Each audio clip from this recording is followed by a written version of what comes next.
當須逐塵，意與雲堂。如來昔為明燈不火，如法有所得手。先係自佛得不自聞。昨日講過，今日少問問。得好重要。自佛成實先法，我貪咧，得法咧，就受法，受法就成法。所以要將成法先能得法。得咗法就係受法，受法就係正法。分咗三個階段：見道、受道、正道。呢個太成嘅法。金剛經呢，般若就通一切，亦講小乘，其實就講小乘。所以小乘者呢，了咗生死就算數，不度眾生，不求佛道，但亦未曾離開呢個般若。所以小乘啊，係初果、二果、三果、四果。初果就見道，二果、三果就受道，四果就正道。見道一定破見惑，所以最後半會入流。你破咗呢個凡見咧，聖見咧入流，難得入法聖流。假如冇咗呢個凡見，有啲見惑不能見到。見惑見我作業生死咯。如果無我咧就破見，見道就得法咯，得呢個小乘之法。初果見道亦不容易。88支就破見惑。咩叫88支咧？就如來設呢個四大，苦集滅道四大。苦大為果，苦必有因就集大。滅大就出世個果，果必有因咧就道大。所以自苦就見集。無滅就受道，四大咧咁嚟修行，成就呢個十六心。十六心一成就就破見惑，就見道。咩叫十六心咧？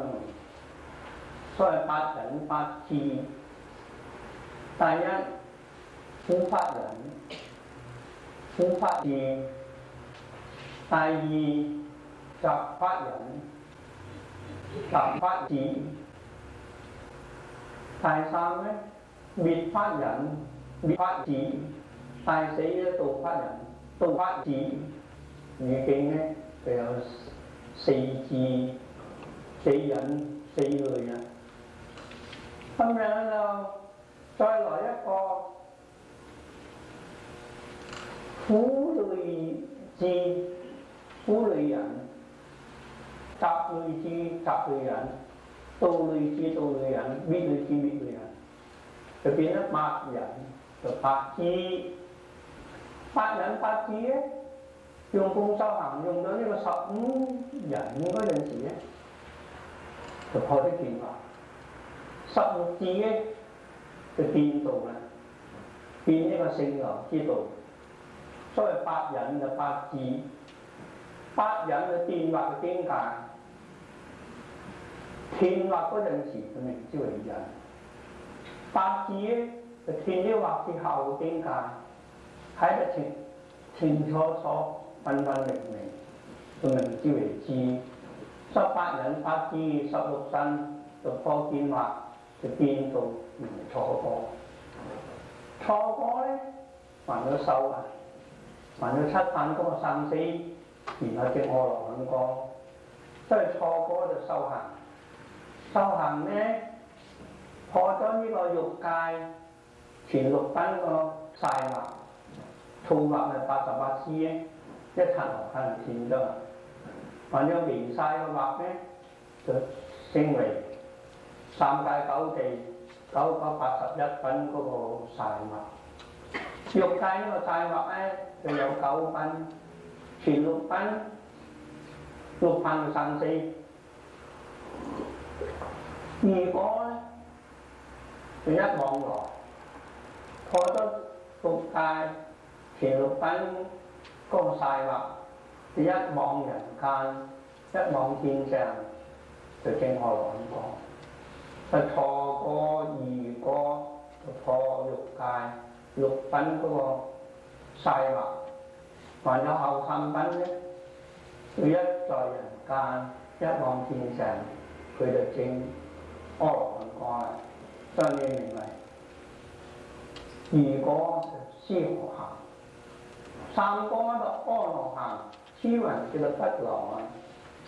欲界最後3品呢個曬畫要破除，欲界呢個曬畫有9品，9品嗰個曬畫破除，欲界冇畫，不受報害，所以在天上修行，不來人間，所以阿羅漢叫為不來。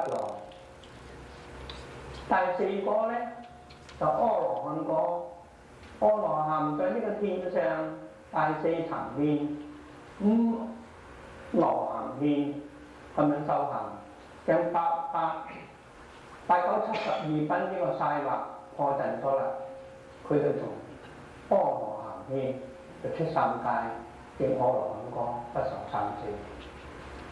所以佢證果的時候無得果之心，所以不能作是言，話我得斯河行我得阿羅漢果，我得阿羅漢果，呢個小乘我哋係邊界？變咗講大乘咧，大乘不離見道、修道、正道。佛告須菩提，以你的意思如何？如來昔日在燃燈佛所咧，就得法。到底呢個法係有所得嘢，無所得嘢？須菩提咧，一句就答覆：不也世尊，如來在呢個燃燈佛所啊，以法實無所得。呢個法咧，咩叫法？但我都只講性正之理明之為法。做諸菩薩講自性清淨就名為法。咁樣二祖講諸佛法人可得聞苦，呢個諸佛法人就名為法。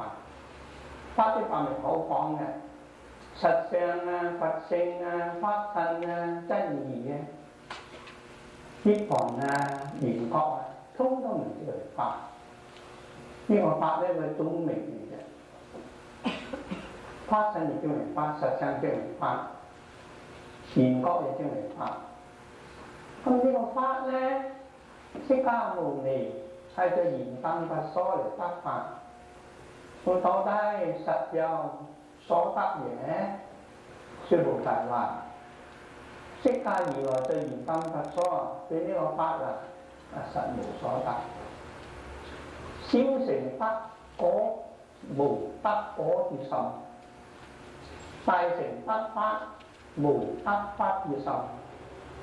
冇得法嗰個心，叫做無心得法；無心得法咧，叫做無得。無得而得，所以對呢個法咧就實無所得。所以佛以燃燈佛所實無所得，就得咗法啦。呢個得法，得咗法咧就見法，就名之為見道，係大乘嗰個見道。見道就修道，修道嘅時間就長。咩六祖菩薩在5祖以後就得法，修道咧拋咗獵人15年就修道。2祖咧就達摩祖師之下，見彼就求法，心不安寧，請祖師嚟安心。祖師曰：將心來依於安，良久覓甚了不可得，以安身經佢就得法。得咗法之後離開呢個達摩咧，好多年在呢個安記山、司空山隱藏起嚟，佢一修行修幾年，其餘啲祖師咧個個都得法，得咗法之後水遍林下，寶養盛開，呢、這個名係受法。就得法，法又有無量功德啊！你要訓練下，訓練法喺之中有無量嘅功德，咁嘅時間好長。所以我一個祖師得咗法就個個都隱藏起嚟，寶養盛開，水遍林下，好多年都屬於受法。但呢個法係好重要嘅，你哋出家人對呢個法如何？我哋出家人有三個師傅，第一個就剃度師出家啦，剃度師；第二就戒師，集喺嚟受戒，有一個戒和尚，將呢個戒就傳咗俾我哋，我哋得咗呢個戒，呢、這個戒法師，咁樣咧就名為出家必有必有理。出家必有必有理咧，除咗剃度師，我有個戒師，受咗戒就戒和尚。你以不長之水，以不長之南華字，在南華字受戒，受灰雲老和尚的戒，呢、這個就戒和尚。每一個必有必有理都有個戒和尚，佢唔受個戒咧，別人唔承認佢就必有必有理嘅。受咗如來嘅具足戒，方可以證為必有必有理。第三個師傅就法師啦，法師就接法嗰個師傅，你唔接法咧，你唔可以坐到場，方方正嘅。所以有啲出家人，佢唔想做大和尚，又唔想聖座，更不想接法。所以去到唔接法，唔求嗰個法事。但係有啲人咧，要做大和尚，必定咧有接法。接法呢個名法事。三年六祖接五祖個法，二祖咧就接呢個達摩個法，咁咪馬祖咧就接華嚴個法，黃德禪師就接呢個百丈禪師個法。臨濟老人咧接黃德禪師個法，呢、這個名法事。現在講釋迦牟尼佛咧，佢有成法，但係佢得法係邊個咧？得法啲師傅燃燈古佛，燃燈古佛正個法咧傳咗釋迦牟尼佛，釋迦牟尼佛得法咧從燃燈古佛嚟法。釋迦牟尼佛得法啲時候啊，報法遠離，將呢個後法放喺埋之後。當燃燈古佛行過，咁樣燃燈古佛一説法，佢就得法啦。所以捨身嚟求法，捨咗自己嗰個頭髮放在泥巴上，當燃燈古佛行過，然後咧求法經法啊，經法咪報法現埋啦，報法現埋啊，有嗰個圖畫。有好多古人畫咧，畫釋迦牟尼佛頭髮嘅時候，將嗰個頭髮咧放在地下，當燃燈佛行過，以呢個頭髮咁嚟供養燃燈佛，然後得法。咁樣當佢求法嘅時候，燃燈佛唔係單單對佢一個人説法，對大眾説法。大眾人聽法咧，個個都未有嗰嘢，用呢個所得心。有所得心嚟向法，變成得法。有所得心咧，以呢個法都唔相應，唔相應就不能得法啦。未有釋迦如來在燃燈古佛向法嘅時候咧，佢呢個求法個心咧叫做無所得心，冇所得心咧就心空咗，心空就得法啦。有所得心啊有心。有心啊有生有滅，有生必有滅，呢個心係妄心。有生有滅就有能有所，有能有所呢個心又妄心。妄心文何得得咧？唯有呢個無所得心咧，都無生無滅，無生無滅就真心啊！無能無所，以前係有能所，能所心滅啫嘛。以前係有所得，有所得心真啫嘛。用呢個無所得心，佢就得咗法。無所得心，就當然咧以法嘅無得，無得而得咧，即係以法實無所得。無所得咁呢個真心，真心不生不滅，無形無相就般若啦。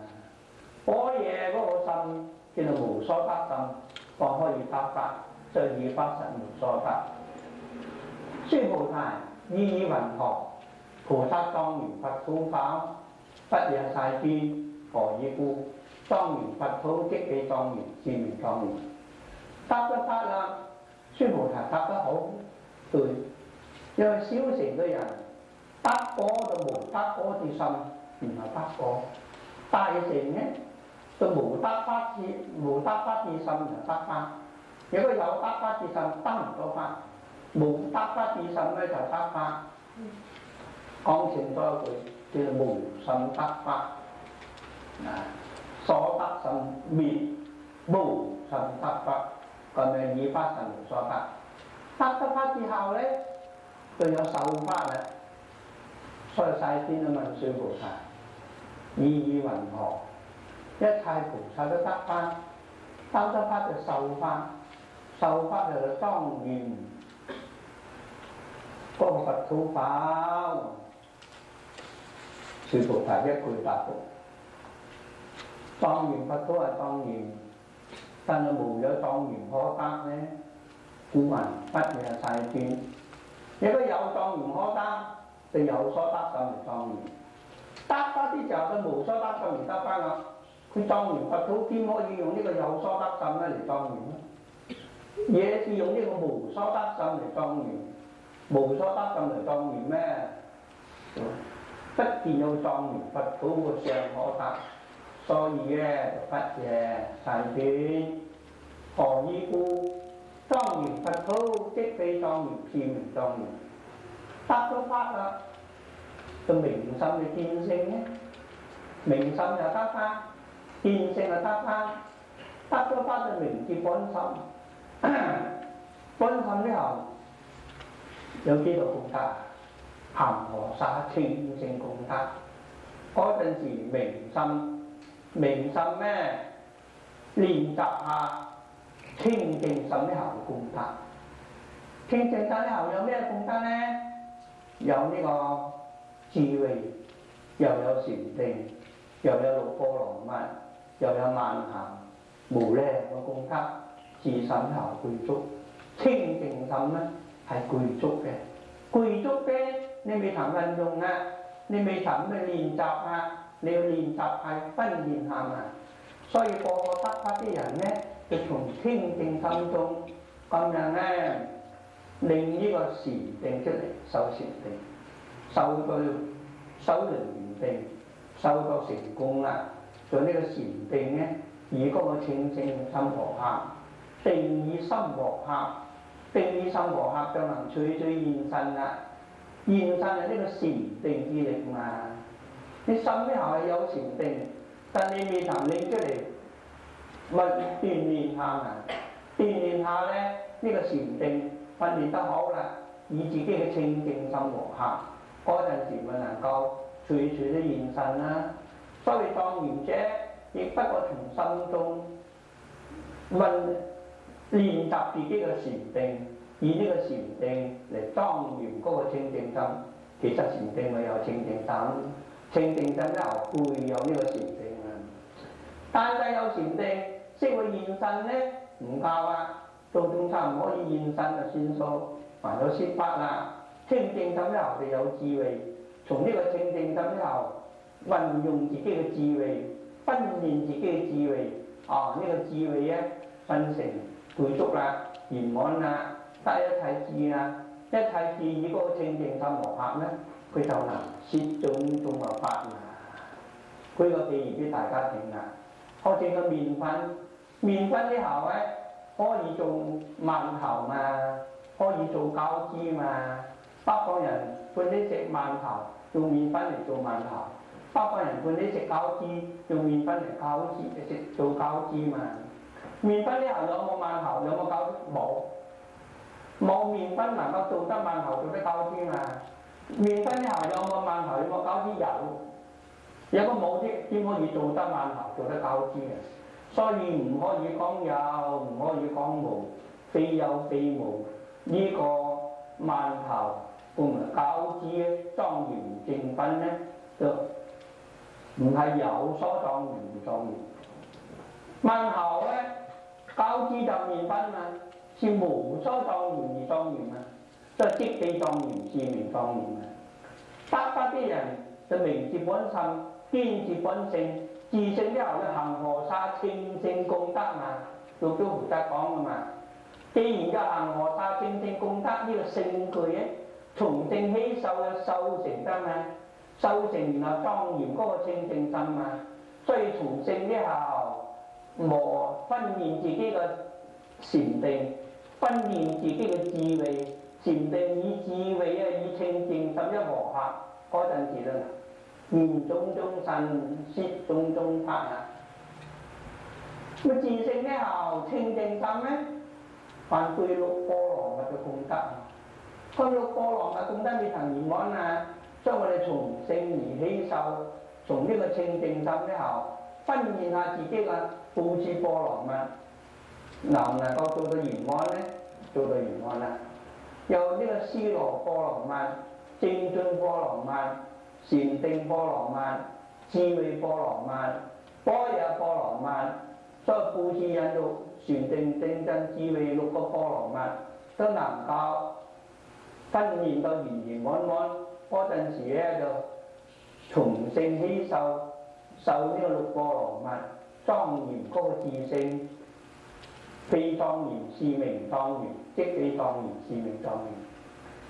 今日六波羅蜜圓滿啦，今日做到圓滿啦，六波羅蜜莊嚴自己清淨心啦，還有從嗰個清淨心之後，受呢個萬行啊，清淨之後具有萬行即成真啊，有具未曾有受得啊，受得未曾有嘛，聖德嘅有咧，自性具有萬行呢個聖德嘅，未曾有受得，所以從聖起修咧，咁樣就受呢個萬行，萬行功德成就咧，莊嚴嗰個自性，萬行有自性，自性嘅萬行無能莊嚴，無所莊嚴，即非莊嚴，是名莊嚴啊！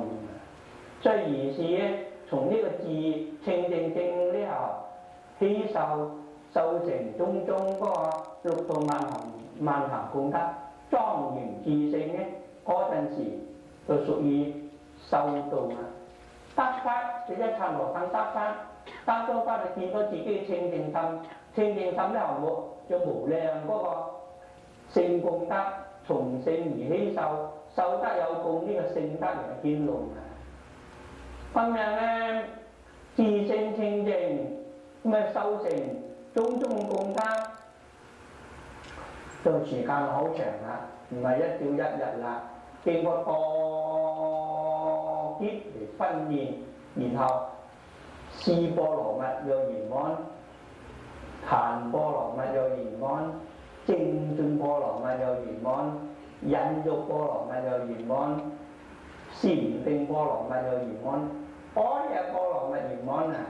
釋迦牟尼佛經過多劫六波羅蜜而圓滿啊！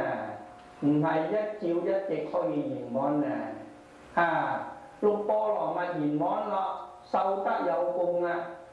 自性清淨嗰個心咧就現咗出嚟啦！個受得有功，聖德顯現啦！因此呢個名之為修道。天道你一剎那間就現三佛所咧，就得咗法，以無所得心而得法。修道咧就從聖起修，修定位，修六波羅蜜，修萬行，莊嚴嗰個自性，莊嚴嗰個清淨心啦。嗰講清淨心又得，講佛性又得，講如來藏又得。總言之咧，種種嘅名都是屬於一法嗱，是名莊嚴呢個修道啦。是故須菩提，自菩薩摩訶薩應如是探清淨身，見到須菩提講得唔錯啦。對呢個法係無所得而得，實無得法之心而得法。對啦，修道咧，從性而起修咧，不離自性，係無所得之心而修，亦不是有修而修，係無修而修，無所得之心而修，所以即非莊嚴，是名莊嚴。亦講得唔錯啦，因此咧，如來就對須菩提講：因是之故，須菩提，一切菩薩摩訶薩，除咗釋迦牟尼佛之外，其一切菩薩摩訶薩咧，都應如是生嗰個清淨心。清淨心咧，就具有行沙功德，從清淨心咧嚟分現呢個行沙功德，嚟莊嚴嗰個清淨心。而家呢個清淨心，一切眾生咧，唔係個個都有清淨心啊，有嗰個厭惡心啊，有嗰個妄想心啊，有嗰個煩惱心啊。煩惱心啊，唔冇煩惱心只能配煩惱，佢唔會配功德。如果以呢個煩惱心嚟修行咧，修嚟修去都係貪嗔癡啊，從貪嗔癡而出發，咁樣咧，用呢個煩惱嚟莊嚴煩惱，莊嚴唔到嘅，有能莊嚴，有所莊嚴。用煩惱莊嚴煩惱，只可以增加嗰個煩惱，增加煩惱咧，咁樣咧就莊嚴唔到嘅。所以應如是，一定要捨離呢個煩惱心，又用呢個清淨心。清淨心之後有清淨功德，以清淨功德莊嚴清淨心。清淨功德莊嚴清淨心咧，能莊嚴嘅清淨，所莊嚴嘅清淨，能所就清淨，能所一體，而空合空而須合會，妄能莊嚴，無所莊嚴就即非莊嚴，是名真正嘅莊嚴。所以一切菩薩摩訶薩應該要求多自己嘅清淨心，得法從清淨心修呢個六度萬行，莊嚴嗰個清淨心。功德圓滿啊！嗰陣時就成佛，成咩佛？成報身佛。功德圓滿成報身佛。個清淨心咧，叫咩佛？清淨心嘅法身佛。報身佛一成，法身佛就成啦。無量嘅功德修成呢個報身佛，從清淨心生咗無量嗰個功德，呢個報身佛。清淨心咧，清淨心就法身佛。所以應如是生呢個清淨心。清淨心係點樣生呢？不自色生心，不自性相未觸法生心，應無所自生起心。一切菩薩嘅清淨心從之而生。所以我哋想得法啊，要用呢個清淨心，無所得呢個清淨心，然後可以求到歷代祖師嘅法。歷代祖師有法啊，歷代祖師嘅法咧都傳俾我哋，可惜我哋接唔到，因為我哋嗰個心咧唔係清淨心，是有所得心。貪嗔癡咪有所得，人我是非有所得，天曲特技有所得。而呢個有所得，呢個妄想心點可以得祖師嗰個清淨法？得唔到，一定有呢個無慳無嗔無痴無妄想嗰個清淨心，方可以得祖師嗰個清淨法。那係都唔想得法嘅時機。何其自性嘅本來清淨，何其自性本不動搖，何其自性本不生滅，何其自性本自具足行和沙清淨功德，何其自性能生萬法，可以從正起受，受福受惠莊嚴自性，又可以從正起受六波羅蜜莊嚴自性，更可以從正起受萬行嘅莊嚴自性。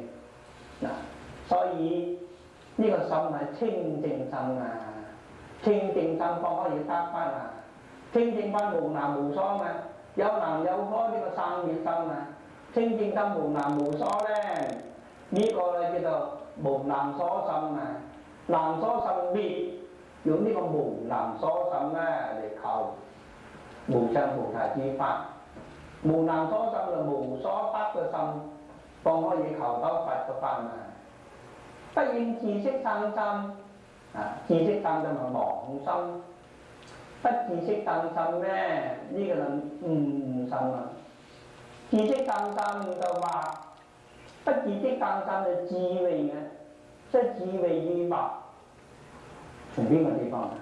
你一着得個識係生心咧，你就係惑嘅，煩惱惑。人人都自識生心，見識有離識，不自識生心呢個就係智慧。見識嘅見識不離識，唔肯離開呢個識，見到呢個識都唔肯離開呢個識，自識生心咧，呢個咧就係煩惱心嚟。如果見識離識不自識生心咧，呢個係智慧心。如果見識自識生心咧，呢個迷人；見識離識不自識生心，呢個誤人。所以迷與誤，按我哋自識與不自識。所以我哋以後見咩識，我哋就唔好自識，唔好自。一切識就如幻如化，一切識唔係你嘅，唔係你所有，係別人所有，你莫自識生心，妄用共負。所以世界上啲人咧就見到，以為自識就生心。世界上啲識係哪一個邊你攞到啊？你攞到邊個識啊？你話俾我聽，邊個識嗰邊你攞到？如果你攞到你個識嘅，就世界上冇識咧。我哋個識係攞唔到嘅，所以我哋自識生心者，你眼頭個識係你眼嘅識，唔係外邊嘅識。你只能夠愛到你眼中嘅識嘅，外邊嘅識你愛唔到嘅，你愛唔到嘅，所以自心取自心就非萬成萬法。外邊嘅識嘅，你冇辦法攞得到嘅，好似明鏡照鏡一樣。外邊嘅鏡咧，你照你攞唔到，你所照啫，照你明鏡裏面嘅鏡。所以火嘢個菩薩咧，知道呢個識嘅攞唔到，所以不自識而生嗰個清淨心。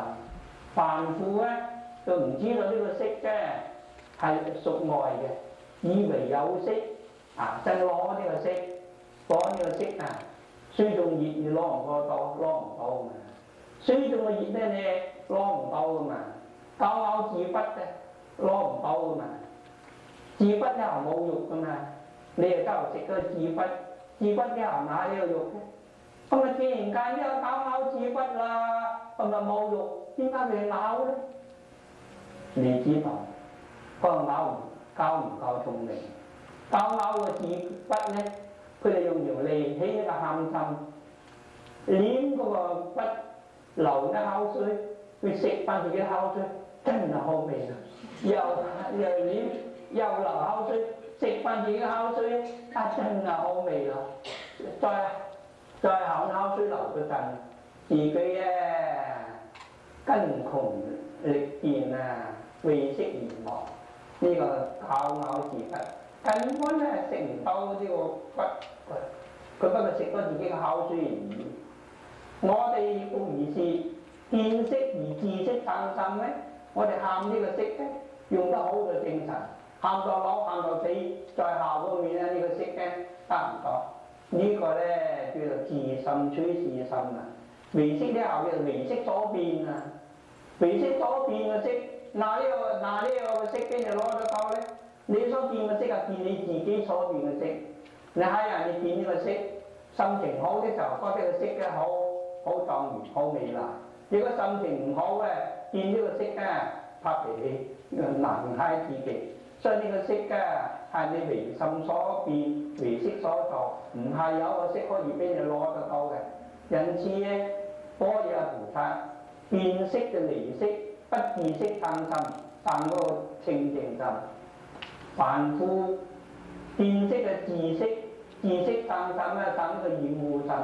厭惡心得唔到法，厭惡心之後咧冇功德，唯有清淨心之後，佢有恒河沙清淨功德。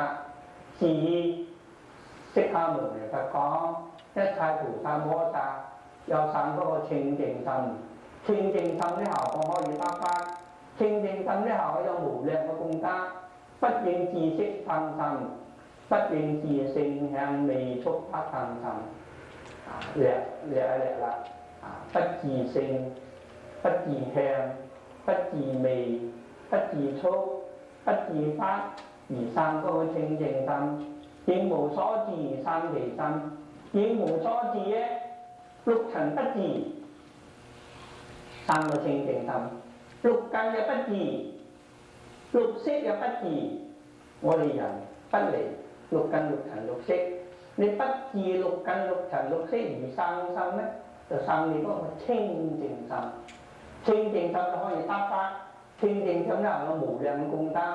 你可以從呢個清淨心求福，你就得個福；求慧得個慧。清淨心之後，還有四無所謂，所以一切智無所謂，即正道無所謂，即近乎道無所謂。鬧陣無所謂，清淨心之後佢有四無所謂功德。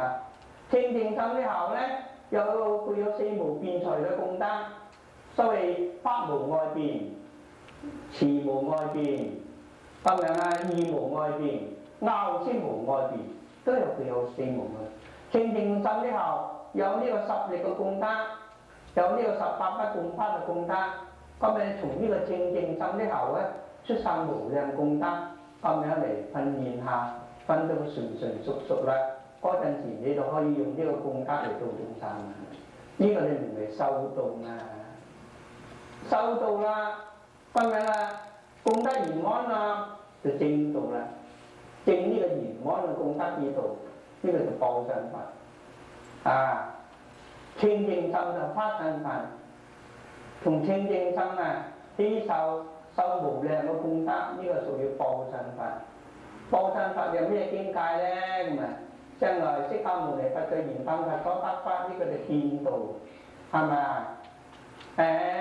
咁樣就莊嚴佛土，呢個就修道。修道咧，從性起受無量功德，呢個屬於修道。修道咧就正道，正道咧就報身法啦。功德圓滿成就報身法。報身法咧咁啊，釋迦牟尼佛講啦，須菩提，譬如有人身如須彌山王，意云何？是身為大法。報身法係千丈露聲羅佛，千丈露聲羅佛，我今露聲羅，方在蓮花台，就達天花上，復現千色界，一化法一角，一角一色界。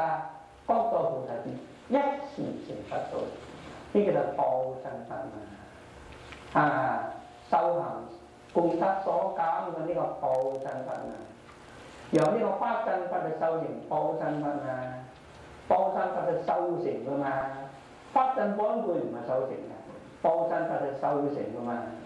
報身法咧，千丈露聲羅報身法，譬如有人身如須彌山王。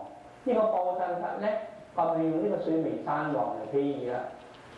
須彌山王啊，有84000由旬國，84000由旬咧，336萬里咁廣。須彌山王咧，須彌山咧有7重向須海，7重金山圍繞。須彌山咧又有萬山嚟圍繞，須彌山自己本身咧4寶所成，東面就玻璃寶，玻璃寶咧就紅色嘅，南面咧就係琉璃波，而家我哋南贍部洲須彌山邊南係琉璃波，琉璃波係青色嘅。西面咧係赤金波，赤色嘅。北面咧就係玉石波，係白色嘅。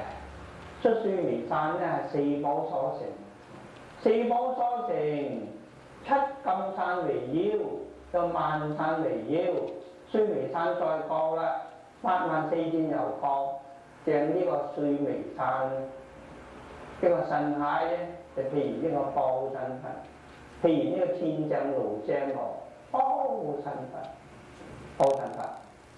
咁啊，報身佛譬如得好好，所以傅大士咧就有一首偈講，係咪？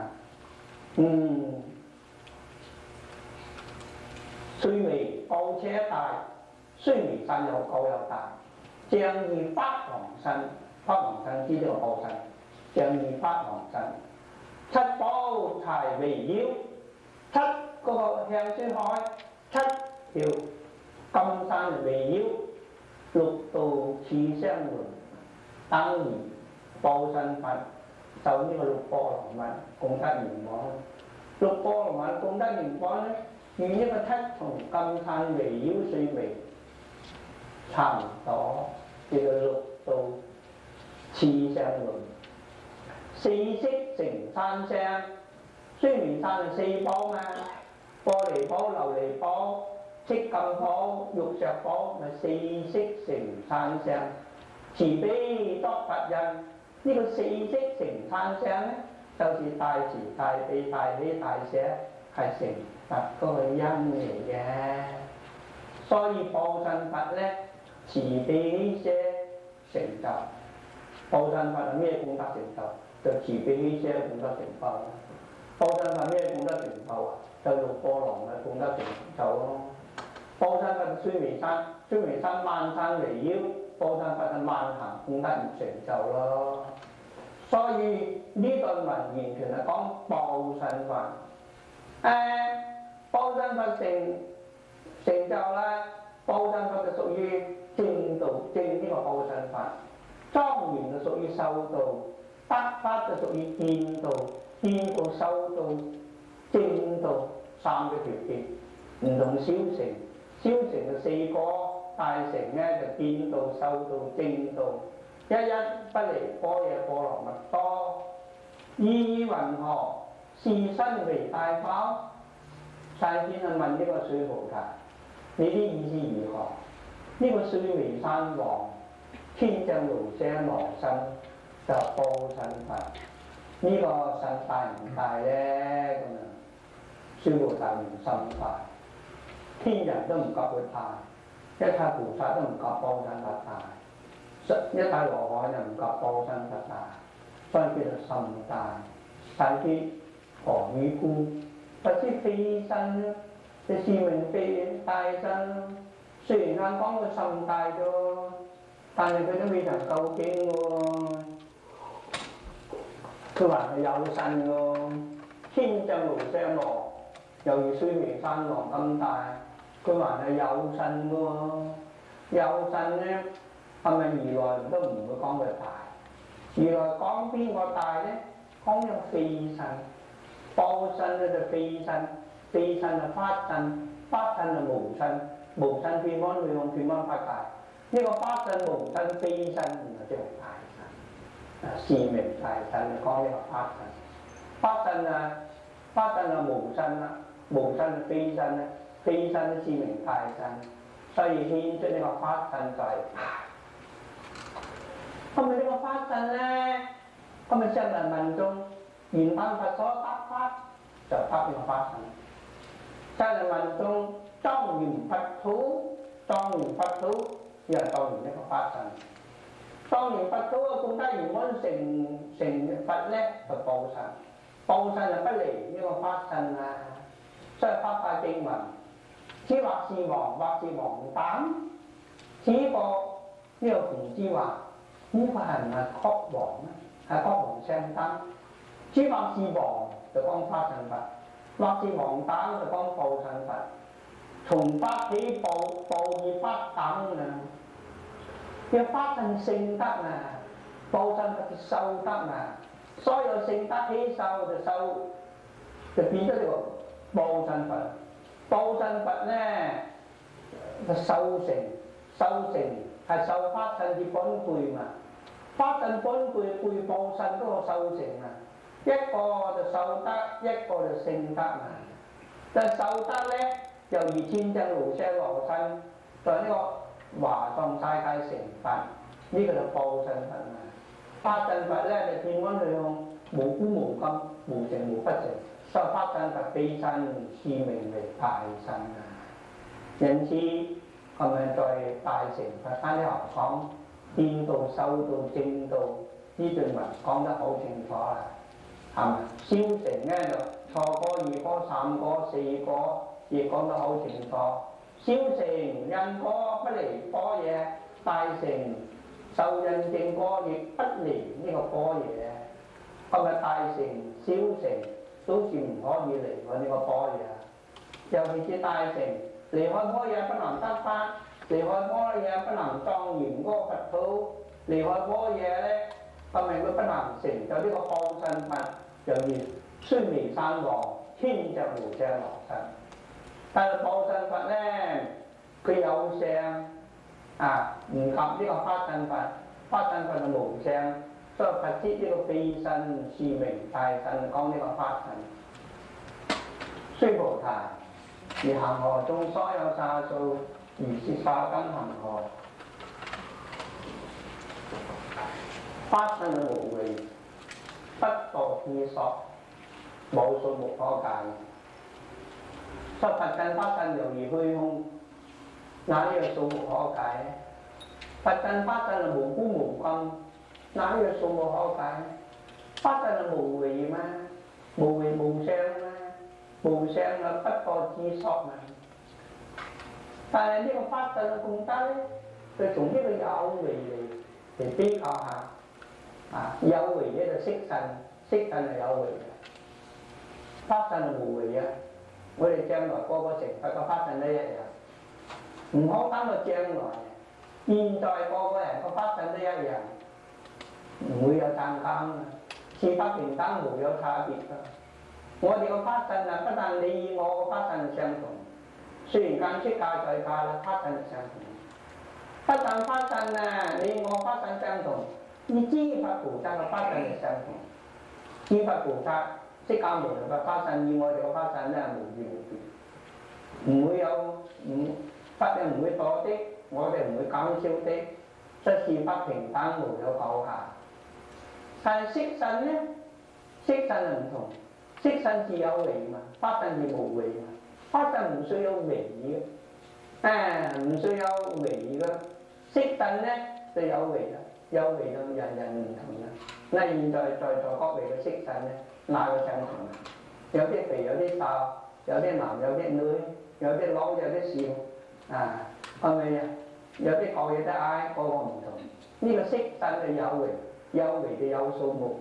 色身咧就生喺人天路上，極其量生喺人天路上，六道輪迴。法身咧，法身嗰面咁孤常智，咁日故孤時咧就常智。法身就充滿去向遍法界，遍法界充滿去向呢個法身無為，不墮之所。須菩提，講呢個色身有為啦，而恒河中所有沙數，恒河咧就有好多沙。其水而銳，其沙而綿，40里闊，40里嗰個闊，好似我哋中國嘅長江咧，都有40里咁闊嘅。40里闊，其水而銳，其沙而綿，好似麵粉咁大。一條恒河咧，有幾個沙數咧，數唔盡。但係呢個沙咧係有為法，一粒一粒都積成嘅。積少成多，做到明啦。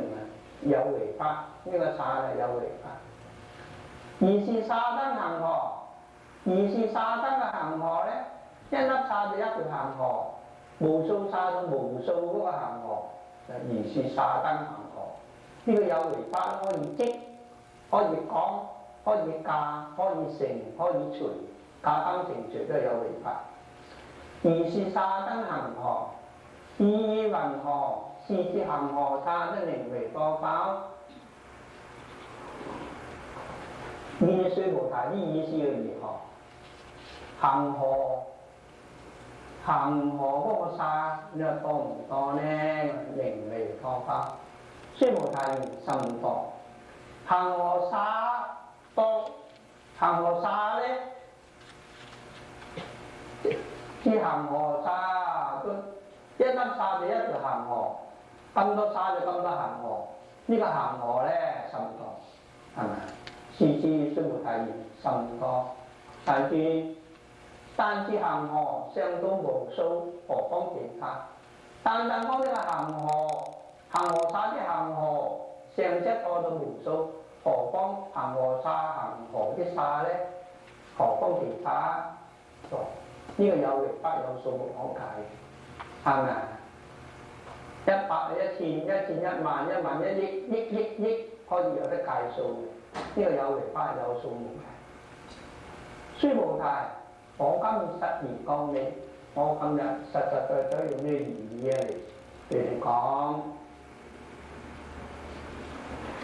又有善男子、善女人，佢以七寶滿以所恒河沙數3千大千世界以用布施。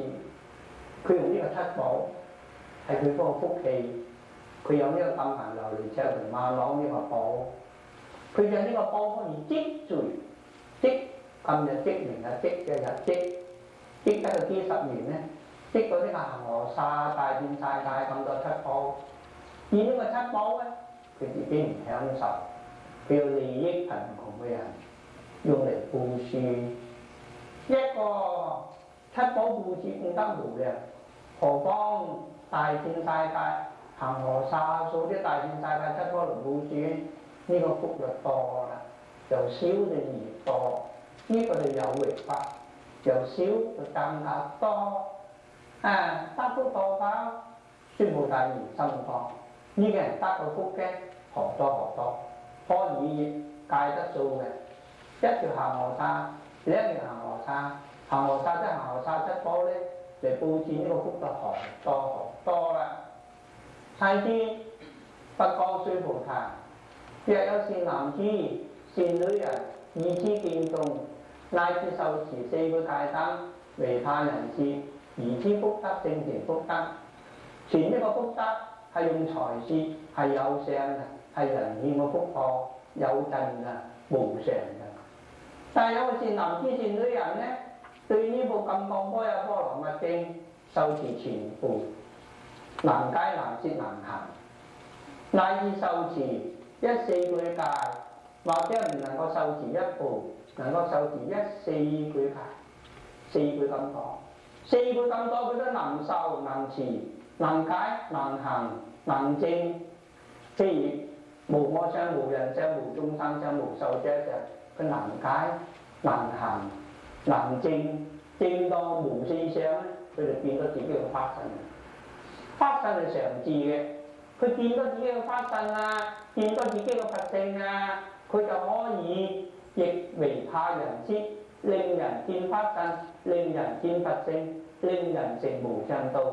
自己成無上道，又教人成無上道，成無上道嗰個福嘅，就要去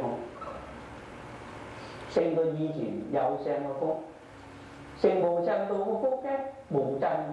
勝過以前七寶布施有盡嘅福，成無上道嘅福嘅不生不滅，勝過以前七寶布施有生有滅嘅福，成無上福啊道嘅福嘅就無為嘅福嘅就勝過有為嘅福。如此福德勝前福德，呢段文即係教我唔一定係用積埋啲錢嚟布施。尤其有啲有全部布施得啦，至緊有受持此記意知既然解，意知既然行，意知既然正，正當呢個法身常住，即成無盡道。呢、個福咧就勝過財是嗰個福，而且人人可以做到，自己做教人做，咁樣就人人可以做到。呢個咧就言之福，言之無回嘅福，勝前有為嘅福。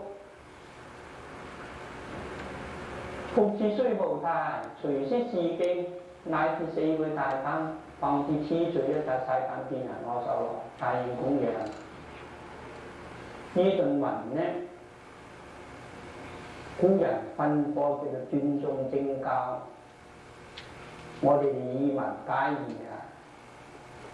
向來受持之敬，能解能知能行能證，見智本性，成無上道，且持復次，即係唔好講得咁過啊，講大啲咧復次唔講咁過，講大啲。復次須菩提，有人隨息自敬，隨得隨順，能知能解能行，唔好講能證。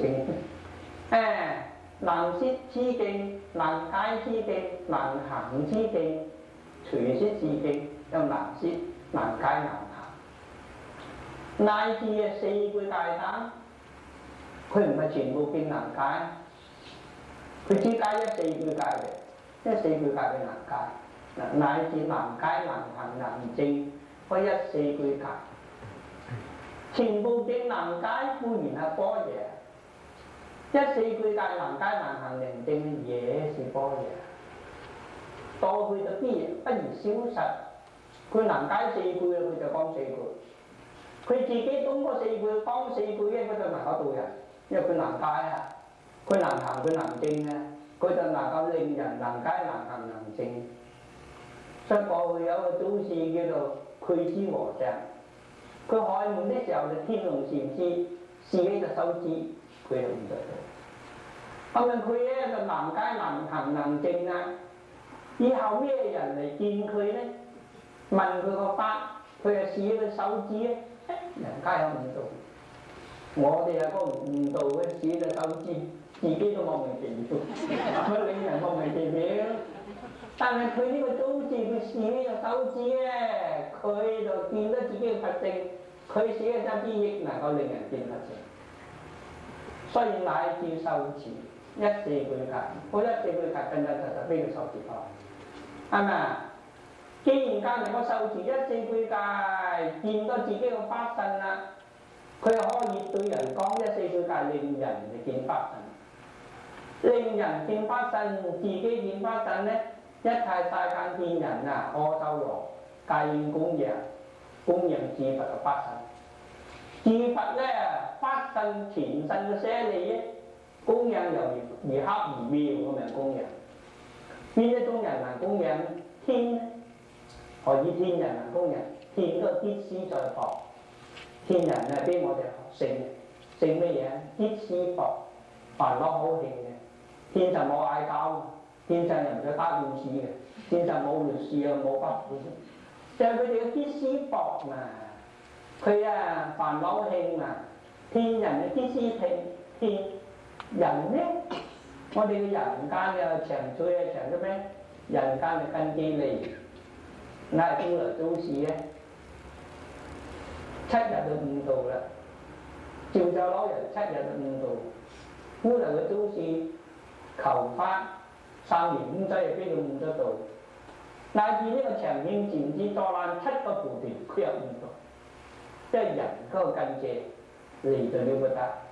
所以人啊勝天啊勝在根基利，天啊勝人咧就勝在知思薄，知思薄就煩惱輕微。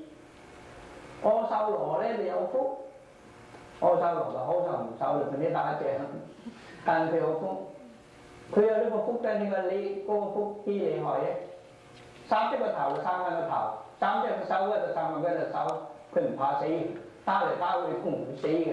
所以阿修羅咧就管呢在空中啊，阿修羅共阿修羅作戰，阿修羅共大色嘅作戰，佢就有福，即係有福啲人啊，嗰隻收割咗啊，都唔使一日就賺下口，又會有福，係咪啊？有福啲人嗰面咧，佢身體冇病，有病會好嘅，佢有福。所以阿修羅就有福，人咧就更忌利，天咧就天師薄，嗰三種咧戒應供養，應該供養一四句戒，而佛嘅黑妙，而佛黑妙啊，黑妙係如來前身嘅舍利，一四句戒就能夠見佛黑身嘅前身舍利，即係如佛黑妙。咁啊，再重要咧，嗰四句戒能夠做得到，能夠解得到，能夠行得到。我講嘅引言俾大家聽。釋迦牟尼佛在世的時候，必有嚟到皇宮結頭安居，必有咧就持盤正室結頭安居。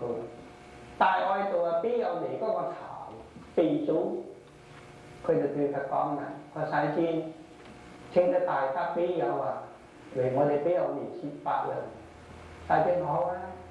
我見到大德共你哋俾我哋説法，輪流嚟説法。舍利弗目犍連、迦葉、阿難都輪過咧。有一次就輪到呢個頻河比丘，頻河比丘輪到佢啦。阿難就請頻河長老，今日輪到你對呢個比丘嚟説法喎，你嚟啦。佢話我唔會，你點解唔會啊？佢話我只識會講一四句戒，除咗一四句戒以外，我咩嘢都唔識講。佢話我怕嗰啲比丘嚟嚇我唔起，我唔有緊嘅，你嚟啦，你就講一四句戒咧。因為佢只識受持一四句戒，但佢證咗阿羅漢果，證咗阿羅漢果咧，佢都唔會受持多幾句戒，都係一四句戒。因此咧，佢就唔肯去。我能見之後輪到你唔去唔得啊，一定要去啦。係咪呢個頻河比丘啊？係咪勉強係答應咗？明天咧，佢哋持缽答意入城乞食，乞完食之後翻嚟咧，咁樣佢就到呢個皇宮嗰時對啲比丘尼説法啦。當佢到皇宮嘅時候咧，皇宮咧比丘尼啊，咁樣就破處啲皇宮化緣嗰時結頭安居。咁樣就出一般遊巡嚟迎接佢，係嘛？迎接佢之後咧，到咗呢個比丘尼安居地方咧，就稱佢聖座。佢聖座啲時候咧，佢就講咗四句戒。嗰四句咁啊，我就不妨講下。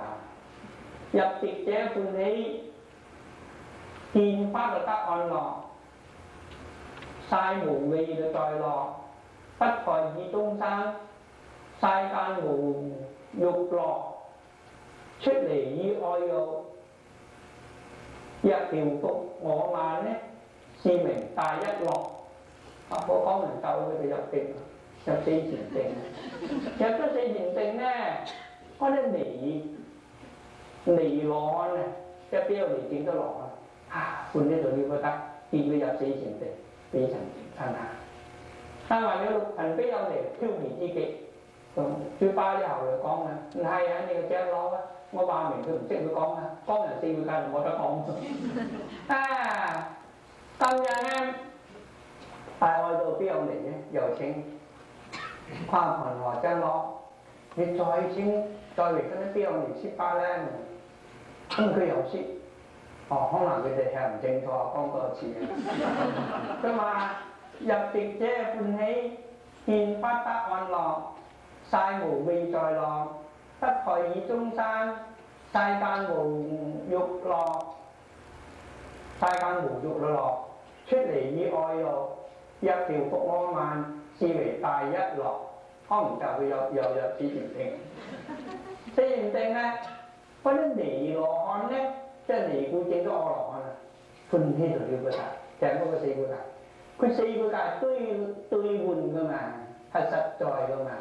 佢嗰四句戒就證我羅漢果，證我羅漢果講四句戒，佢嗰四句戒係實在嘅嘛，當佢就必不然消失。嗰啲尼羅漢嗰啲啦，嗰啲六塵比丘尼咧就講話嗱，我話明佢唔識會講，除咗四句戒就冇嘢㗎啦，冇嘢啦，佢冇得講，講完四句戒就算數。咁樣咧，帶我到邊度嚟？又再升個朋友，張羅你再三嚟我哋邊度嚟接法啦咁啊朋友張羅好。cầm nhất chỉ đi thì hàng tiền thôi lén chỉ tiền thôi chỉ có con tài sản chi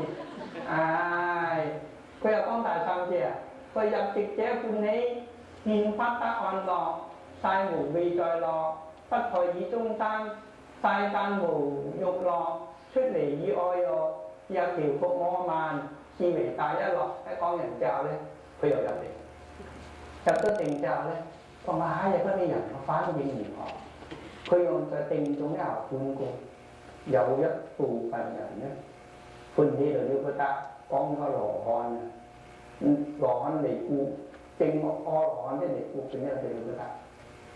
但有一部分咧呢、這個六貧邊樣嚟咧就麻煩啦，講閒話啦，話呢個長老進行清句，講咗四句戒就冇得講㗎啦，係咪啊？咁樣就唔高興，講可唔可以？嚟令佢哋翻升一下咧咁啊！好，我令佢哋翻升一下，即時就從呢個法座上升到空中，升到空中現前身之法，現呢個人身之法，現放身之法，不現放身之法，現呢個。